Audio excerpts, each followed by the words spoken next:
مالك يوم الدين والصلاة والسلام على حبيبه الكريم أما بعد أعوذ بالله من الشيطان الرجيم بسم الله الرحمن الرحيم قل يا عبادي الذين أسرفوا على أنفسهم لا تقنطوا من رحمة الله إن الله يغفر الذنوب جميعا إنه هو الغفور الرحيم وقال النبي صلى الله عليه وسلم كل بني آدم خطاؤون وخير الخطائين التوابون رواه الترمذی وحسن الالبانی رحمہ اللہ۔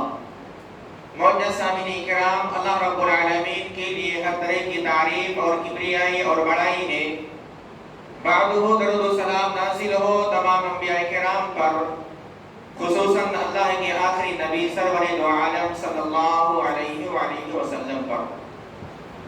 سامعین کرام، ہمارے سماج اور معاشرے کے اندر مختلف طرح کے لوگ پائے جاتے ہیں۔ کچھ لوگ تو ایسے ہوتے ہیں جن کے جسم پر یا ان کے کپڑے پر یا در و دیوار پر ہلکی سی بھی گندگی لگ جائے تو اسے وہ گوارا نہیں کرتے، کوشش کر کے اسے وہ صاف کر دیتے ہیں، اس میل و کچیل کو دور کر دیتے ہیں۔ کچھ لوگ ایسے ہوتے ہیں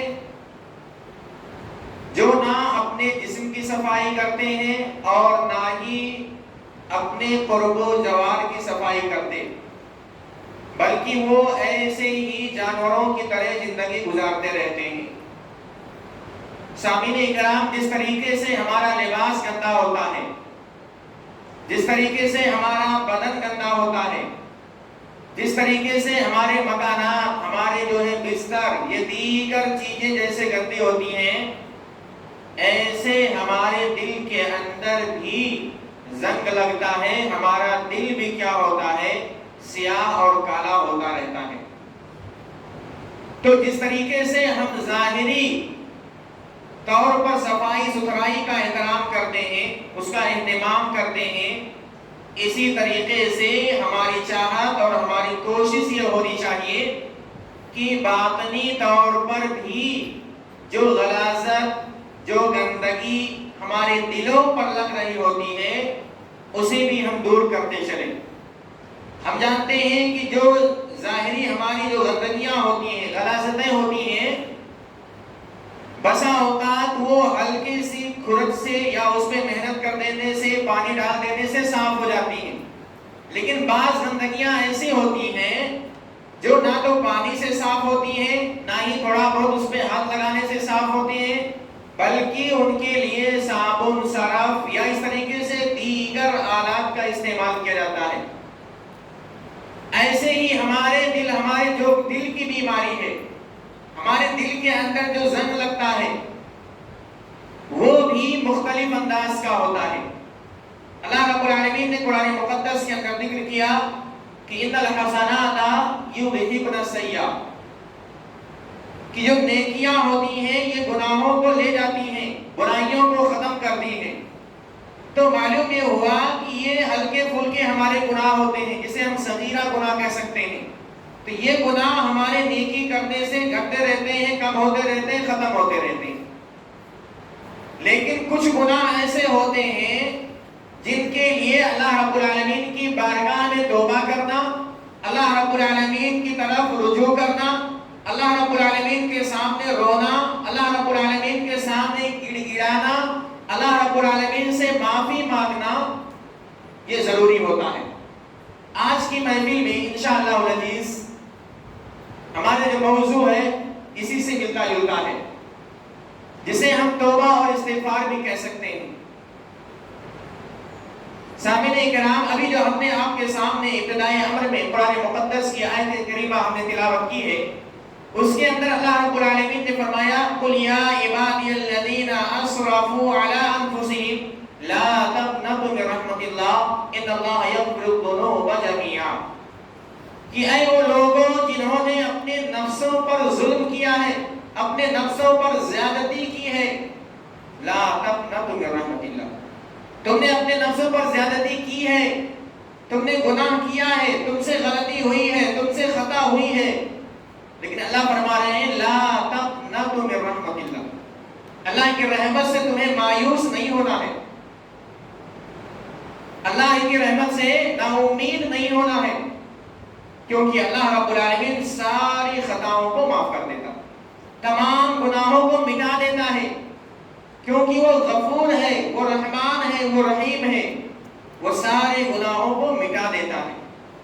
لیکن شرط یہ ہے کہ بندہ اس اصول اور ضابطے کی پابندی کرے جس چیز کو اللہ رب العالمین چاہتا ہے، اور اللہ رب العالمین یہی چاہتا ہے کہ جب بھی بندے سے غلطی ہو جائے، وہ زیادتی کر جائے، حد کو پار کر جائے، تو اسے چاہیے کہ پلٹ کر کے اللہ رب العالمین کی بارگاہ میں آ کر کے وہ اللہ رب العالمین سے معافی تلافی کر لے، اللہ رب العالمین کے سامنے استغفار کر لے، اپنے گناہوں کو چھوڑنے کا پختہ قصد اور ارادہ کر لے، تو اللہ رب العالمین جو ہے اسے گناہوں کو مٹا دیتا ہے۔ اللہ کے نبی صلی اللہ علیہ وسلم کی بہت ہی معروف اور مشہور روایت ہے جسے علامہ البانی رحمہ اللہ نے حسن قرار دیا ہے۔ اللہ کے نبی صلی اللہ علیہ وسلم فرماتے ہیں کل بنی آدم خطاء وخیر الخطائین التوابون۔ کل کا لفظ اللہ کے نبی صلی اللہ علیہ وسلم نے استعمال کیا، سارے کے سارے بنی آدم، نہ تو کسی شہر کو خاص کیا، نہ ہی کسی نسل کو خاص کیا، اللہ کے نبی نے ایک عمومی بات فرمائی کہ جتنے بھی آدم کے اولاد ہیں، خواہ وہ مرد ہو یا عورتیں ہوں، بچے ہوں یا بوڑھے ہوں، کہیں کے بھی رہنے والے ہوں، تمام کے تمام لوگ خطا کار ہیں، اور اس کا اعتراف ہر انسان کرتا بھی ہے۔ کوئی انسان ایسا نہیں ہے جو اپنے نفس کو کیا کرے، پاک و صاف کرتا ہو کہ ہم سے غلطی ہو ہی نہیں سکتی۔ ہر کوئی اس بات کو قبول کرتا ہے، اور اگر کوئی تکبر اور غرور میں آ کر کے اس کا اعتراف نہیں کرتا ہے، لیکن سامنے والا دیکھ رہا ہوتا ہے کہ یہ انسان خطا اور غلطی کرتا ہے، تو خطا اور غلطی اور نسیان یہ ہماری فطرت میں ہے، لیکن اللہ کے نبی صلی اللہ علیہ وسلم فرماتے ہیں کہ خطا کاروں میں، غلط کاروں میں، برے کام انجام دینے والوں میں سب سے بہتر وہ ہے جو اللہ رب العالمین سے زیادہ رجوع کرنے والا ہو، جو اللہ رب العالمین کے سامنے زیادہ توبہ کرنے والا ہو، وہ بندہ اللہ رب العالمین کو پسند ہے۔ تو ابھی تک ہم سے جو غلطیاں ہوئی، جو خطائیں ہوئی، خواہ وہ رمضان کے اندر ہو یا رمضان سے پہلے ہو، خواہ اس کا تعلق مالی عبادات سے ہو یا بدنی عبادات سے ہو، کسی بھی قسم سے اس کا تعلق، کسی بھی شعبے سے اس کا تعلق ہو، جو بھی غلطیاں ہوئی ہیں، اگر ہم آج اللہ رب العالمین سے سچی توبہ کر لیتے ہیں، سچی معافی مانگ لیتے ہیں، تو یقینی معنوں میں اللہ رب العالمین اسے معاف کر دیتا ہے۔ لیکن سوال یہ پیدا ہوتا ہے کہ بندہ اللہ سے توبہ کب کرتا، بندہ اللہ سے معافی کب مانگتا ہے؟ جب اسے اس بات کا احساس ہو کہ ہم نے غلطی کیا ہے۔ اگر آدمی یہ سمجھے کہ مجھ سے غلطی ہی نہیں ہوئی ہے، تو پھر وہ معافی مانگ ہی نہیں سکتا ہے۔ معافی مانگنے کے لیے شرط یہ ہے کہ انسان اپنے غلطی کا اعتراف کرے، انسان اپنی خطا کا اعتراف کرے، اور اپنی لغزشوں کو قبول کرے کہ ہاں ہم سے غلطی ہوئی ہے۔ جب یہ بندہ قبول کر لیتا ہے، یہ مان لیتا ہے، تب وہ سامنے والے سے معافی مانگنے کے لیے راضی ہوتا ہے۔ تو اولاً تو ہمیں اپنے گناہوں کا اعتراف کرنا چاہیے۔ ہمیں صبح سے لے کر کے شام تک کیا چیزیں ہم نے انجام دی ہیں، کتنی نیکیاں کی ہیں، کتنے گناہ ہم سے سرزد ہوئے ہیں، ان تمام چیزوں کا اگر ہم حساب رکھیں گے اور اپنی کی ہوئی غلطیوں کا اعتراف کریں گے اور بارگاہ الہی میں حاضر ہو کر کے ہم اس کا اعتراف کرتے ہوئے اللہ سے معافی مانگیں گے، تو یقینی معنوں میں اللہ رب العالمین اسے معاف کر دیتا ہے۔ اللہ کے نبی صلی اللہ علیہ وسلم کی حدیث ہے، اللہ کے نبی صلی اللہ علیہ وسلم فرماتے ہیں ان المؤمنین یری ذنوبہ کأنہ قاعد تحت جبل یخاف ان یقع علیہ وان الفاجر یری ذنوبہ كذباب مر على أنفه فقال به هكذا قال أبو شهاب بيده فوق أنفه۔ اس روایت کے اندر اللہ کے نبی صلی اللہ علیہ وسلم نے ہمیں اسی بات کی تعلیم دی ہے کہ جو ایک مومن ہوتا ہے، سچا مسلمان ہوتا ہے، وہ اپنے گناہ کو ایک بوجھ کی طرح تصور کرتا ہے۔ جیسے ہمارے سر پر کوئی بوجھ رکھا ہوتا ہے اور ہماری خواہش ہوتی کہ کب ہم منزل کو پہنچ جائیں اور اپنے سر سے اس بوجھ کو اتار دیں، یہ ہماری خواہش ہوتی ہے۔ اس لیے بسا اوقات جب ہمارا بوجھ زیادہ وزنی ہوتا ہے ہم اپنے قدم کو تیزی سے بڑھاتے ہیں، جلدی منزل مقصود کو پہنچ جائیں اور اپنے سر سے اپنے بوجھ کو اتار کے رکھ دیں، ہم سکون و اطمینان کی زندگی گزاریں اور سانس لے سکیں اچھے طریقے سے۔ ایسے اگر ہم گناہوں کو اپنا بوجھ مان لیں گے اور یہ کوشش کریں گے کتنا جلدی یہ ہمارے سر سے اتر جائے، تو یقینی معنوں میں ہم اللہ رب العالمین کے سامنے کثرت سے روئیں گے، زیادہ سے زیادہ اللہ کے سامنے آنسو بہائیں گے۔ شرط یہ ہے کہ ہمیں اپنے گناہوں کا اعتراف ہو، اپنے گناہوں کا ہمیں احساس ہو۔ جیسا کہ ایک مومن کیا کرتا ہے، گناہ کو ایسا بوجھ، معمولی بوجھ نہیں، ایسا بوجھ مانتا ہے یا تصور کرتا ہے، احساس کرتا ہے جیسے وہ کسی پہاڑ کے نیچے بیٹھا ہوا ہو اور اسے یہ خدشہ ہو کہ پہاڑ ابھی گر جائے گا اس کے اوپر۔ پہاڑ کتنا وزنی ہوتا ہے، کتنا بھاری ہوتا ہے، یہ ہم میں سے ہر ایک جانتے ہیں، خصوصی طور پر یہاں کے لوگ جو ہر روز اپنی نگاہوں سے مختلف پہاڑوں کو دیکھتے ہیں، ان سے مخفی نہیں ہے کہ پہاڑ کتنا وزنی ہوتا ہے۔ تو غلطی ہونے کے بعد ہمیں اپنے گناہوں کو ایسے ہی ماننا چاہیے اور کوشش کر کے اس سے اپنے آپ کو دور کر لینا چاہیے یا اس گناہ کو اپنے آپ سے دور کر دینا چاہیے۔ اللہ کے نبی صلی اللہ علیہ وسلم نے یہ مومن کی مثال بیان کی کہ مومن کی یہ صفت ہے، لیکن ساتھ ہی ساتھ اللہ کے نبی صلی اللہ علیہ وسلم نے فاسق و فاجر کی بھی مثال دی ہے۔ دونوں مثالوں پہ غور کرنے کے بعد ہمیں اپنے نفس پر نگاہ ڈالنا چاہیے، ہمیں اپنے آپ کو دیکھنا چاہیے کہ دو مثالیں اللہ کے نبی نے دی، ایک مومن کی، ایک فاسق و فاجر کی۔ مومن تو ایسا کرتا ہے، گناہ کو ایسا سمجھتا ہے، فاسق و فاجر کیا کرتا ہے، گناہ کو اتنا ہلکا سمجھتا ہے جیسے اس کی ناک پر مکھی بیٹھی ہو اور وہ ہاتھ سے اشارہ کر دے اور مکھی اڑ جائے۔ مکھی کتنی وزن ہوتی ہے، اس کے اندر کیا چیزیں ہوتی ہیں، ہماری نگاہوں میں اس کی کیا حیثیت ہے، ہم بخوبی جانتے ہیں۔ تو ہمیں ان دو مثالوں پہ غور کر کے اپنے آپ کو مومن والے زمرے میں، مومن والے گروپ میں ہمیں اپنے آپ کو شامل کرنا ہے۔ اگر ابھی تک ہم نہیں کر سکے ہیں تو ابھی سے کمر بستہ ہو جائیں، اگر ابھی تیار ہو جائیں اور اپنے آپ کو مومنین کے گروہ میں اور مومنین کے جماعت میں شامل کر لیں اور گناہوں کو بوجھ تصور کرتے ہوئے اس سے اللہ رب العالمین کے ہاں توبہ کر لیں، تو یقینی معنوں میں ہماری باقی زندگی جو ہے وہ سنور سکتی ہے، آخرت کی زندگی ہمارے لیے کامیابی کی راہ بن سکتی ہے، اور اس طریقے سے ہم اللہ رب العالمین کی تیار کردہ نعمتیں جو جنت کی شکل میں ہیں ہم اسے یقینی معنوں میں حاصل کر سکتے ہیں۔ سامعین کرام، گناہوں سے توبہ کرنا، گناہوں کو بوجھ تصور کرنا، یہ صحابہ کرام کا اسوہ تھا۔ صحابہ کرام معمولی غلطی ہو جانے کے بعد وہ اللہ رب العالمین سے توبہ کر لیا کرتے تھے۔ حضرت انس بن مالک رضی اللہ تعالیٰ عنہ کو کون نہیں جانتا، جنہوں نے کئی سالوں تک اللہ کے نبی صلی اللہ علیہ وسلم کی خدمت کی ہے۔ وہ بیان فرماتے ہیں کہ انکم لتعملون اعمالا هي ادق في اعینکم من الشعر ان كنا لنعدها على عهد النبي صلی اللہ علیہ وسلم من الموبقات،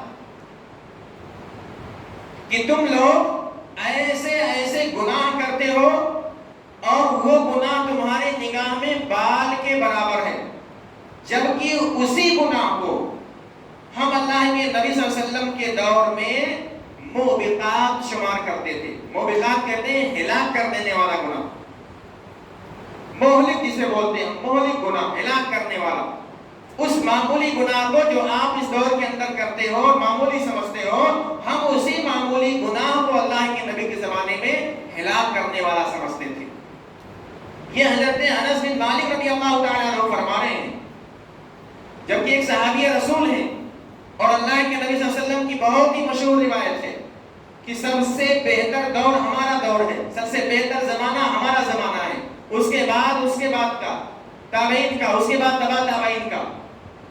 تو اللہ کے نبی صلی اللہ علیہ وسلم کے انتقال کے بعد حضرت انس بن مالک رضی اللہ تعالیٰ عنہ کا یہ تبصرہ ہمیں آگاہ کرتا ہے، ہماری نگاہوں کو کھولتا، ہمیں بیدار کرتا ہے کہ آج ہمارے دور کے اندر لوگ کیسی غلطیاں کرتے ہیں، اللہ رب العالمین کی بارگاہ کو چھوڑ کر کے بازاروں کا چکر لگاتے ہیں، اللہ رب العالمین کا دامن چھوڑ کر کے کسی اور کا دامن پکڑنے کا دعویٰ کرتے ہیں، اور یہ دعویٰ کرتے ہیں کہ وہ ہمارے لیے اللہ رب العالمین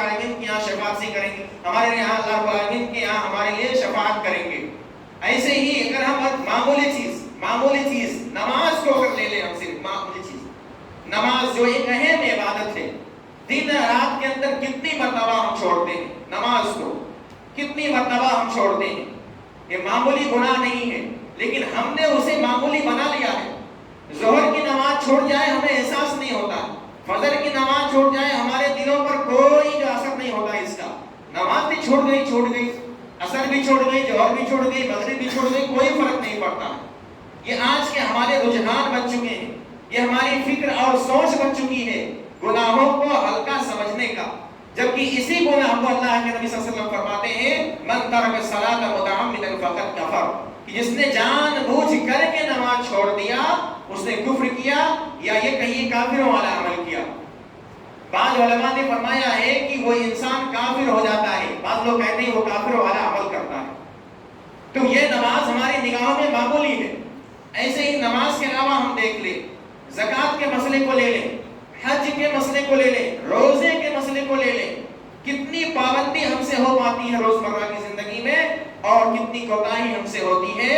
اور کیا ہم اللہ رب العالمین کے بیان کردہ رسول نبی پاک صلی اللہ علیہ وسلم کے بیان کردہ حدیث کے مطابق کیا ہم اسے اپنے لیے بوجھ مانتے ہیں کہ نہیں مانتے؟ کیا فجر کی نماز قضا ہونے کے بعد، چھوڑ جانے کے بعد، کیا ہم دوبارہ عہد کرتے ہیں کہ آئندہ نہیں چھوڑے گی؟ اگر ایسی زندگی ہماری نہیں ہے تو آپ سوچئے کہ آپ کس زمرے میں ہو.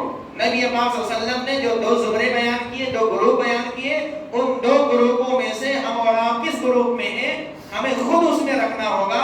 کسی کو رکھنے کی ضرورت نہیں ہے. ہر انسان اپنے آپ کو خاص کر سکتا ہے کہ ہمارا شمار کس میں ہوتا ہے. سامعین کرام، گناہ کا ہونا یہ کوئی بڑی بات نہیں ہے. گناہ کے ہو جانے کے بعد اس پر اصرار کرنا، اس پہ ڈٹے رہنا، اس پر جمے رہنا، یہ سب سے بڑی غلطی مانی جاتی ہے. سامعین کرام، اگر ہم انبیاء کرام کی زندگی کو لے لیں تو انبیاء کرام بھی غلطیوں سے پاک نہیں تھے. ان سے بھی خطائیں ہوتی تھی، ان سے بھی غلطیاں ہوتی تھیں، لیکن غلطی ہونے کے بعد اللہ سے توبہ کرنا، اللہ کی طرف رجوع ہونا، یہ ان کا شیوا تھا، یہ ان کا طریقہ تھا، یہ ان کی زندگی کا حصہ بن چکا تھا. کہ غلطی ہونے کے بعد ہمیں اللہ کے سامنے رونا ہے تو رونا ہے، اللہ سے معافی مانگنی ہے تو مانگنی ہے. خلاص بات ختم ہو گئی. کیونکہ انہوں نے حقیقی معنوں میں اللہ کی ذات کو سمجھا تھا کہ اللہ ہے کیا، اللہ کر کیا سکتا ہے. ہمارے ذہنوں میں اللہ کا تصور کیا ہے یہ ہمارے اعمال بتلاتے ہیں. حضرت آدم علیہ السلام کو کون نہیں جانتا؟ ان کی مشہور دعا کون نہیں جانتا؟ ربنا ظلمنا انفسنا وان لم تغفر لنا وترحمنا لنكونن من الخاسرین. یہ ان کی مشہور دعا ہے. جب ان سے غلطی ہوتی ہے شجرے ممنوعہ کے پاس جاتے ہیں، اسے کھا لیتے ہیں شیطان کے بہکانے پھسلانے سے، تو بارگاہ الہی میں حاضر ہو کر کے معافی بھی مانگتے ہیں. اور کیا کہتے ہیں وہ؟ ہم نے اپنے نفس پر ظلم کیا، ہم نے زیادتی کی ہے. اللہ تو نے منع کیا تھا یہ کہاں نہیں جانا، یہ نہیں کرنا، یہ نہیں کھانا، تو نے منع کیا تھا، ہم نے زیادتی کی. آج ہم دن رات کے اندر غور کر لیں کتنی ایسی چیزیں ہیں جو اللہ نے جن چیزوں سے منع کیا ہے وہ چیز ہم کر رہے ہیں.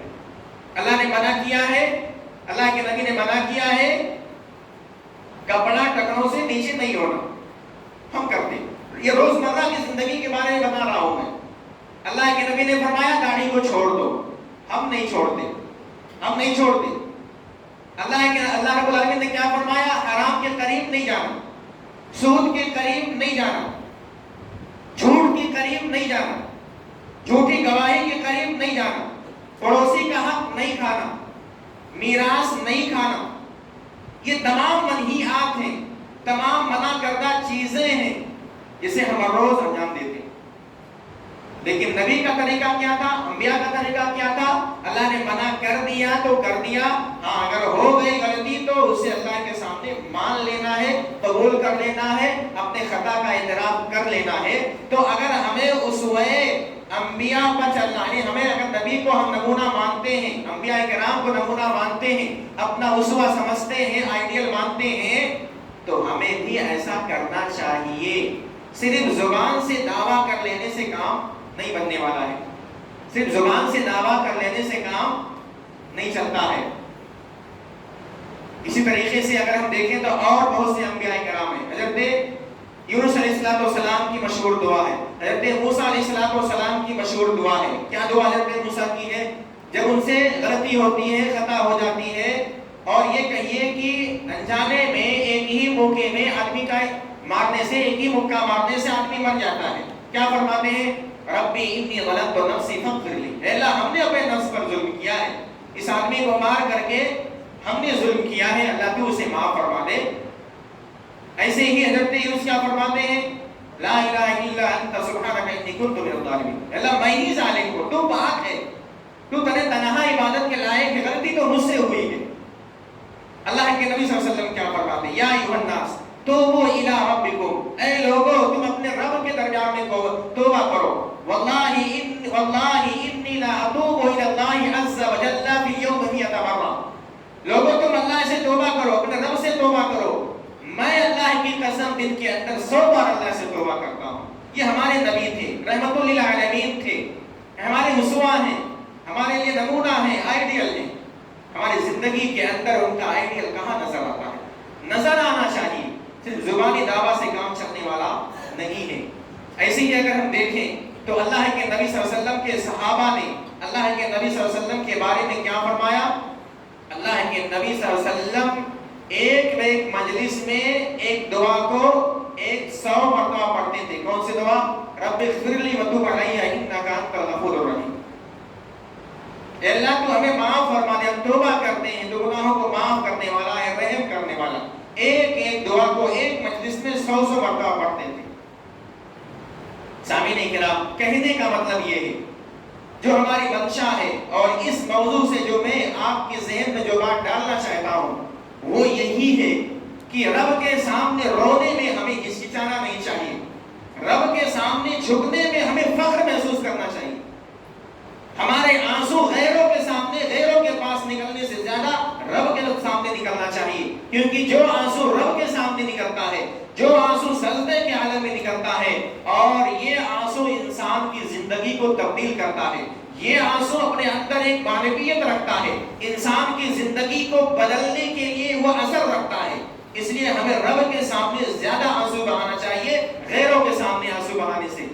ہم غیروں کے سامنے بات بات پہ رونے لگتے ہیں، بات بات پر کسی کو ذرا سا ٹھوکر لگ جائے راستے چلتے ہوئے سوری بول دیتے ہیں، اسے سوری بول کر کے آگے نکل جاتے ہیں. ذرا سا اسے ٹھوکر لگا، کہیں ایسا نہ ہو کہ سامنے والے کو برا لگ جائے، ہم اسے سوری بول دیتے ہیں. سامنے والا بھی خوش ہو جاتا ہے کہ بندہ اپنے آپ کی غلطی کو مان لیا، بندہ اپنے غلطی کا اعتراف کر لیا ہے.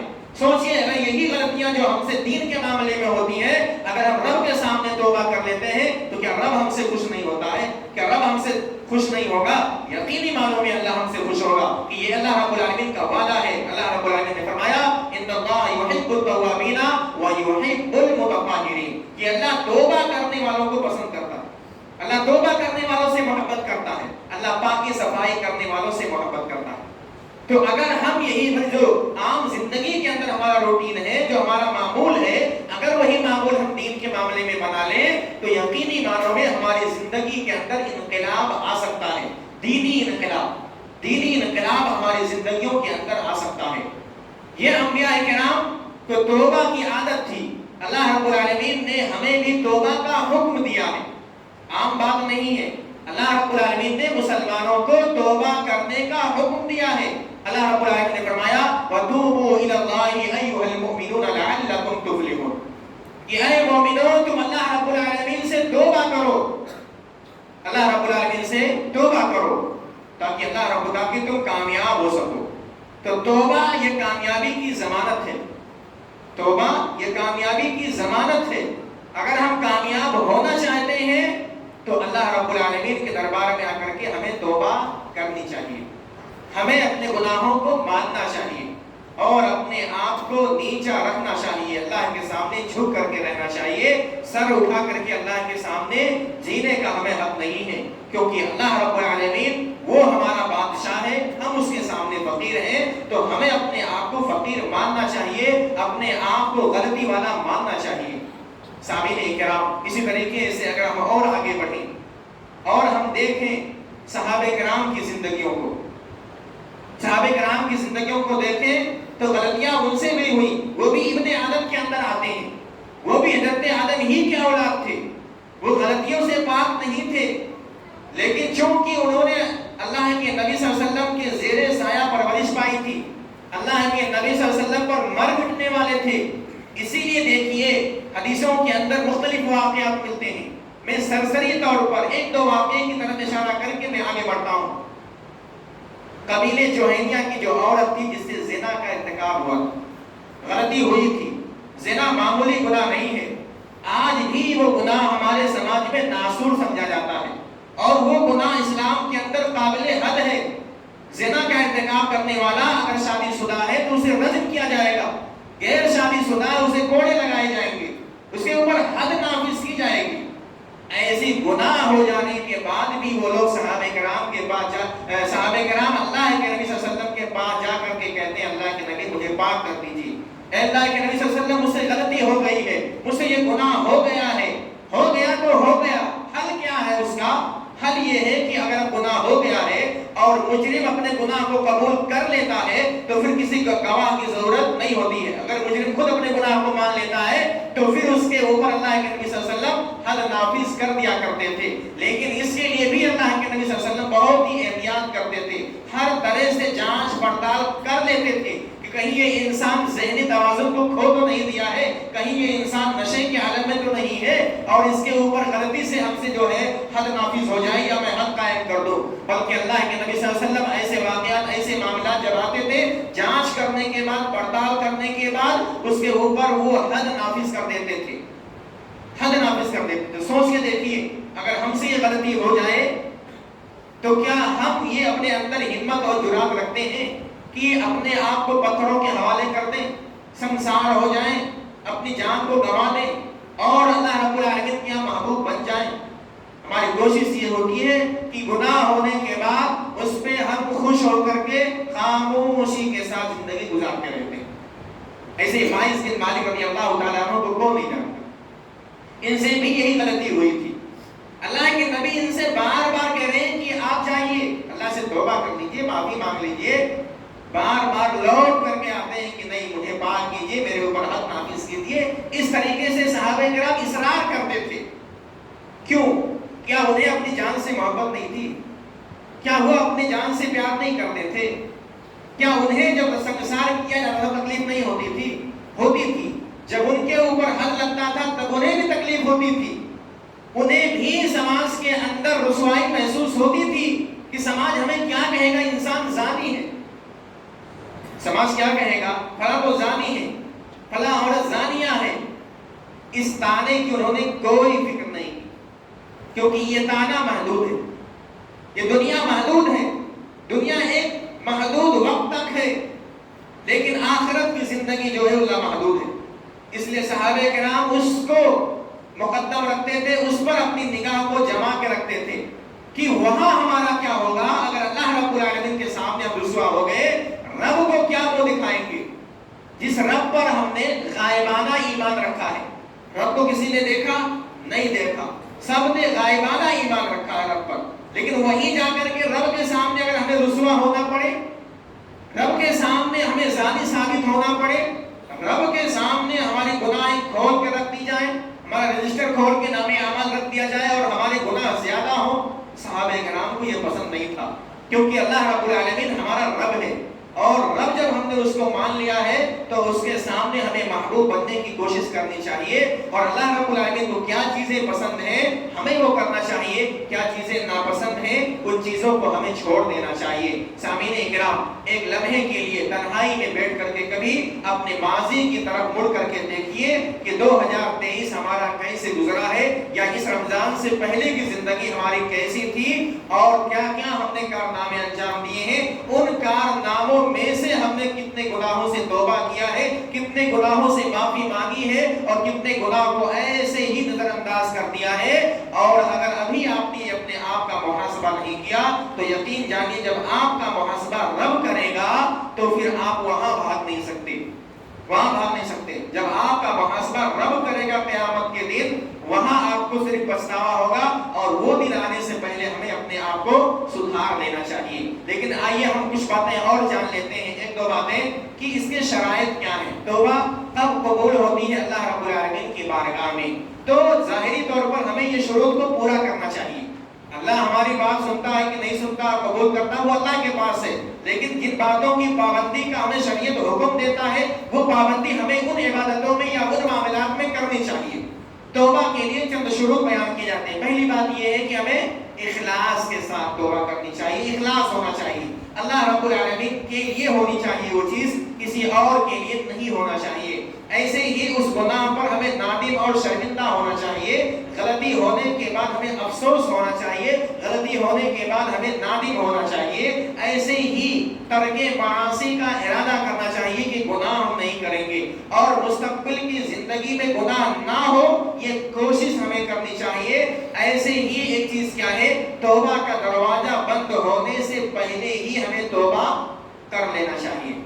توبہ کا دروازہ بند ہونے سے پہلے ہی ہمیں توبہ کر لینی چاہیے. توبہ کا دروازہ کب بند ہوتا ہے؟ اس کی ایک کیفیت یہ ہے کہ جب انسان کی موت بالکل اس کے نرخرے میں آ جاتی ہے تب اللہ رب العالمین اس بندے کے توبہ کو قبول نہیں کرتا. یا ایسے ہی سورج مشرق کے بجائے مغرب سے نکلنے لگے تو بھی اللہ رب العالمین اس کی توبہ قبول نہیں کرتا ہے. اور ایسے ہی ایک شرط یہ بھی ہے کہ حقوق العباد کی ادائیگی کی پابندی کریں. حقوق العباد، بندوں کے جو آپسی حقوق ہیں اس کی ادائیگی کی پابندی کریں. حقوق العباد کی ادائیگی کی پابندی کریں، ورنہ آپ دن رات توبہ کرتے رہیے. اگر یہ شرط نہیں پوری ہو رہی ہے تب بھی آپ کی توبہ قبول نہیں ہوگی. اس لیے بندوں کے جو آپسی حقوق ہیں ان حقوق کو ادا کریں. کہیں کوتاہی ہو جائے کسی سے، کہیں کوئی خامی ہو جائے تو اس بندے سے جا کر کے معافی مانگ لینی چاہیے، اپنے آپ کو نیچا کر دینا چاہیے. کیونکہ اگر ابھی آپ معافی مانگ لیتے ہو معاف کر دیتا ہے، معاملہ دنیا کے اندر ہی رفع دفع ہو جاتا ہے. وہ اللہ رب العالمین کیا کرتا ہے، جب بندہ معاف کر دیتا ہے پھر اللہ رب العالمین اس پر آپ کا معاوضہ نہیں کرے گا، اس لیے کہ اس کا تعلق بندے سے تھا. بندے سے آپ نے معافی مانگ لی ہے تو اس چیز کو خصوصی طور پر ہمیں دھیان میں رکھنا چاہیے. اللہ رب العالمین سے دعا ہے کہ اللہ رب العالمین تو ہمیں جو ہے زیادہ سے زیادہ توبہ کرنے والا، زیادہ سے زیادہ اپنے گناہوں کی معافی مانگنے والا، تیرے دربار میں زیادہ سے زیادہ جھکنے والا ہمیں بنا دے. اے مولا کریم تو ہمیں اپنا محبوب بندہ بنا دے. اے پروردگار عالم تو ہمیں اپنے سامنے جھکنے والا بنا دے. اے اللہ رب العالمین تو ہمیں اپنا محبوب بندہ بنا دے. اللہ رب العالمین ہم تیرے گناہگار بندے ہیں. اللہ رب العالمین ہم یہ ناچیز ہیں، ہم گناہوں کے پتلے ہیں. اللہ رب العالمین تیری رحمت تیری مغفرت اگر ہم شامل حال نہ ہو تو پھر ہماری ساری کی ساری عبادتیں دھری رہ جائیں گی. اللہ رب العالمین تو ہمارے اوپر اپنے رحم و کرم کا سایہ کر دے، اپنے رحم و کرم کی برکھا کر دے. اللہ رب العالمین ہم تیرے دربار میں رجوع کرنے والے ہیں. اللہ رب العالمین تو ہمیں معاف فرما دے. آمین. تقبل یا رب العالمین. سامعین کرام، اب اس کے بعد ہمارے سامنے ایک